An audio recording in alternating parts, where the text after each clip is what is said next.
Este é o Conexão Futura aqui na tela do seu canal Futura e confira também o nosso site futura.org.br para saber tudo sobre a nossa programação.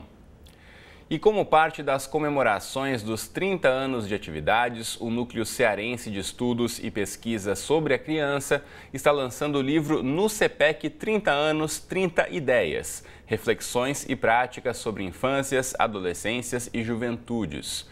O núcleo é uma referência no país e, como um programa de extensão do Departamento de Psicologia da Universidade Federal do Ceará, mas que também, além de realizar pesquisas acadêmicas, desenvolve ações e projetos que têm como objetivo defender os direitos e conquistas sociais dos jovens. A gente conversa agora, então, direto de Fortaleza, com Andréa Cordeiro, que é da coordenação do núcleo. Andréa, bem-vinda à Conexão Futura, tudo bem com você? Tudo jóia, Cris. Obrigado por ter topado o nosso convite nesse programa especial aqui, né, exibido no Dia das Crianças. Queria que você falasse um pouquinho, então, sobre a história desse núcleo, que eu sei que tem aí mais de 3 décadas e chega a anteceder, inclusive, uma série de políticas públicas, né, e normas criadas a partir da Constituição de 88. Então, o que motivou lá, naquela época, a criação desse núcleo? Bom, Cris, de início eu que agradeço o convite, o NUCEPEC se fazer presente no teu programa. Bom, para a gente entender um pouco a história do NUCEPEC, é preciso a gente voltar até a década de 80, em 84, quando ele foi fundado. O que se percebia à época era uma ausência, ou pelo menos uma baixíssima produção de dados sobre a infância e adolescência, mais localizados, mais regionalizados. A maioria dos dados e informações de pesquisa que a gente tinha eram ou internacionais ou se referiam ao Brasil como um todo, o que, diante de um país tão diverso quanto o nosso, não era tão fidedigno quanto necessário para quem estava atuando diretamente com esse segmento. Então, um grupo de profissionais que trabalhava na antiga FEBENSE, né, o órgão da Fundação do Bem-Estar do Menor do Ceará, que estavam cotidianamente implicados com crianças e adolescentes, sentiam a necessidade de ter um embasamento para suas ações mais concreto, mais próximo da realidade que eles encontravam. Então, foi feita uma aproximação desse grupo de profissionais com a universidade, com um grupo de professores do Departamento de Psicologia, e foi então criado um núcleo com o objetivo de produzir conhecimento sobre a infância e adolescência. Tanto é que nasceu, o nome do núcleo é Núcleo Cearense de Estudos e Pesquisas sobre a Criança. Entretanto, a gente vê que a partir daí, né, como você está mencionando, no início da década de 80, não se pensava tanto em políticas públicas voltadas à criança e ao adolescente no país. Em 88, então, com a nossa Constituição determinando já uma série de direitos e depois aprofundados com também em 1990, no Estatuto da Criança e do Adolescente, aprofundando essas legislações que prevêem a criação de políticas públicas. Como é que você avalia, então, a questão como o país pensa nos cuidados com a criança nessas últimas 3 décadas?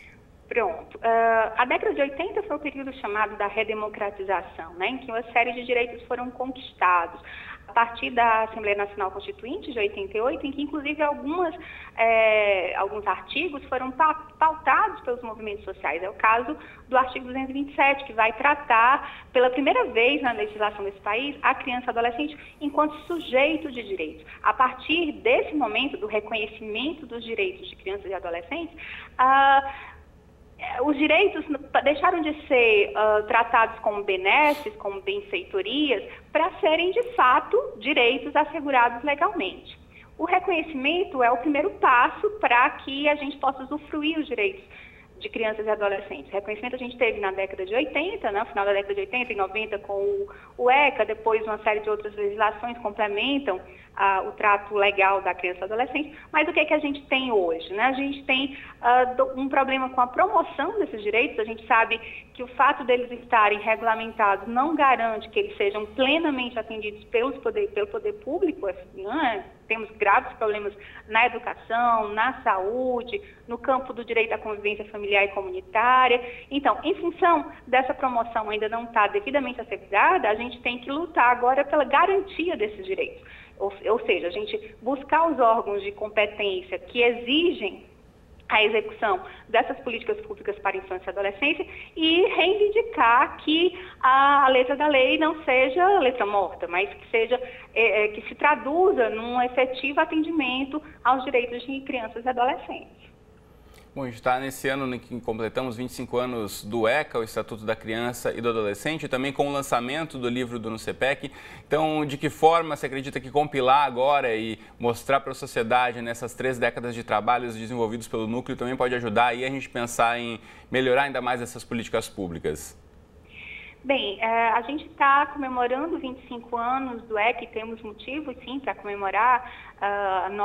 Nosso posicionamento frente ao poder público é diferenciado a partir do reconhecimento dos direitos, mas ainda há algumas questões a serem melhor trabalhadas. Eu já falei da promoção, eu falei da necessidade de nos organizarmos para efetivar a garantia desses direitos, e a gente vê uma má compreensão em relação a algumas das determinações do Estatuto, que ainda reverberam muito fortemente na sociedade brasileira. Muitas vezes entende-se o Estatuto como um excesso de direitos ou como uma legislação leve, especialmente no campo, por exemplo, do adolescente em conflito com a lei, né? A gente passou recentemente um fato que contraria o que determina o Estatuto, que é a discussão sobre a redução da maioridade penal, por exemplo.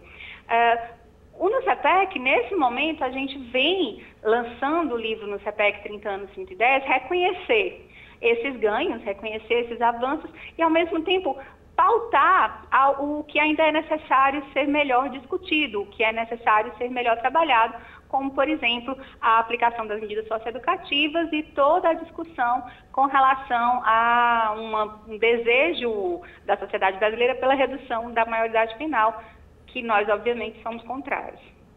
Muito bem, então. André Cordeiro, muito obrigado por ter conversado conosco. Parabéns aí por esses 30 anos do NUCEPEC, que mais 30, 60, 100 anos venham pela frente na luta aí pela garantia dos direitos das crianças e dos adolescentes no Brasil. Muito obrigado. Com certeza, Cris. Mais uma vez eu que agradeço e a gente está disposto, sim, a dar continuidade ao nosso trabalho, à nossa trajetória, que tem nos engrandecido tanto, não só enquanto profissionais da psicologia, como é o meu caso, como profissionais da educação, né? Sou professora e vejo no NUCEPEC, estando vinculado à universidade, como um espaço também de formação de futuros profissionais que darão seguimento, sim, a essa trajetória. Muito obrigado, André. Um abraço. Um abraço, Cris.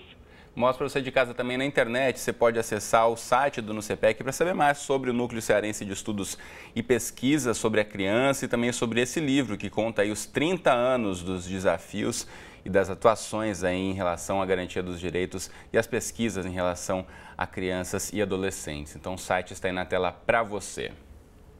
Bom, e ainda em comemoração ao Dia das Crianças, na próxima entrada do Conexão, a gente fala sobre os cuidados com os pequenos. Segundo a ONG Criança Segura do Brasil, 90% dos acidentes ou lesões não intencionais com crianças de até 14 anos poderiam ser evitados com medidas simples de prevenção. Então não perca essa discussão, a gente volta daqui a pouquinho, logo depois do programa Educação.doc. Até já!